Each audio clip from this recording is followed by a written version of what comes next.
Welcome to Yoga and Wellness Tips. I'm Veronica Munoz from Hockleyyoga.Ca, and I'm here to share with you today some further information as to how to continue with growing your sprouts. We've already covered how to start the sprouting process in terms of finishing with your sunflower sprouts, so this is the midpoint of growing your sprouts where they've been already sitting inside the closet for about 48 hours, and after that point I had them covered like this on a windowsill for about 24 hours. 24 hours by the full sun allows them to start getting greener. So as you can see now, they've grown a little bit, not too much. You can still see the earth and everything else, but I can see that they're starting getting rich with chlorophyll, and that shows me by the little leaves coming on.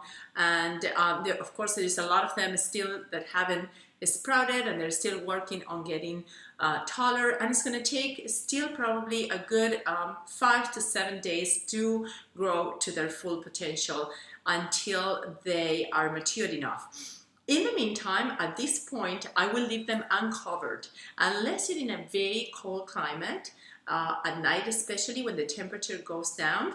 Then you may want to cover them only in the night. But throughout the day, as long as they're in a nice sunny window, they will be exposed to that sunlight that will give them all the nutrients they need, all the life force they need to grow into those beautiful, very long stem sunflower sprouts. And they will not need anything else more than water at this point.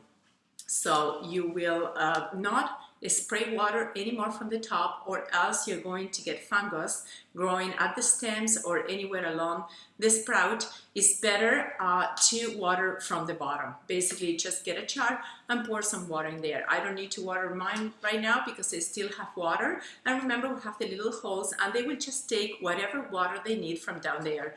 And there's little roots that are growing there. I don't know if you can see the little white things. And eventually, those will really grow and start floating underneath, and they are just the roots trying to reach out for more water. But even if the roots are not all coming through the little holes, the water is going in, and the sprouts are drinking and taking as much water as they need. So nothing to worry about. And very soon you will see what happens after they sit for a few days in a beautiful sunny window. You'll see these sprouts growing beautifully to long sunflower sprouts. So, as you can see, the sprouts are all ready. They're full grown. They have grown to their optimal potential. You can see that they're all high. They are very green, dark green. That tells us that they have maximized in their chlorophyll content, and that's when they have the highest nutrition at that point. And that's when you want to benefit from eating your sprouts. If you let them go any further from this point, you'll notice that some of the leaves will start producing a third leaf in the center, and when that happens, that tells you that it's time to harvest. If you keep them here any longer, then that's okay. There won't be a problem. You can still eat them, but you're going to compromise the nutritional content. And the reason for that is that they are sprouts, and that's why they're so good for you, because they hold inside all the potential for growing a mature full plant. The problem with that is that once they go beyond that stage of a sprout, the nutrition inside starts being compromised.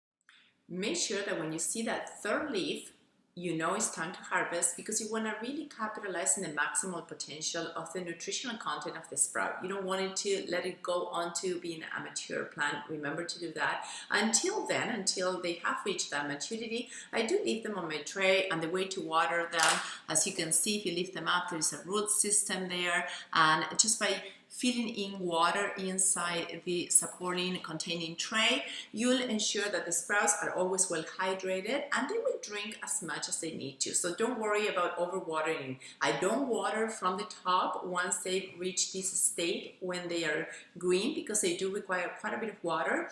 And if you water from the top, it's really hard to reach to the bottom where the dirt is and the root system is, and as well as they're prone to developing fungus or perhaps rotting. So from the bottom in that system I just showed you, adding water to the tray, the containing tray, you will ensure that your sprouts will get nicely hydrated, and you will know that they are getting enough water because they'll stand tall and happy, and you'll notice if they need more water, they'll start coming kind of down. So you ensure that you keep them hydrated, perhaps twice a day, adding water to the tray. And then, as I said, once they reach that maximum level of maturity, I cut them with scissors, again to show you from the bottom of the roots here. And then I simply will grab a paper towel like this, and I put them inside. So I'll place them inside the paper towel, and that protects them from getting wet or any humidity that there may still be in there. It will prevent them from rotting inside the fridge. Then you grab a Ziploc bag and you place the sprouts in the towel inside the bag. If you enjoy watching this video, don't hesitate to come back to Hockleyyoga.Ca, where I'm eager to share more tips and techniques as to how to incorporate the practice and the wisdom of yoga into your everyday life. Thank you for watching. Namaste.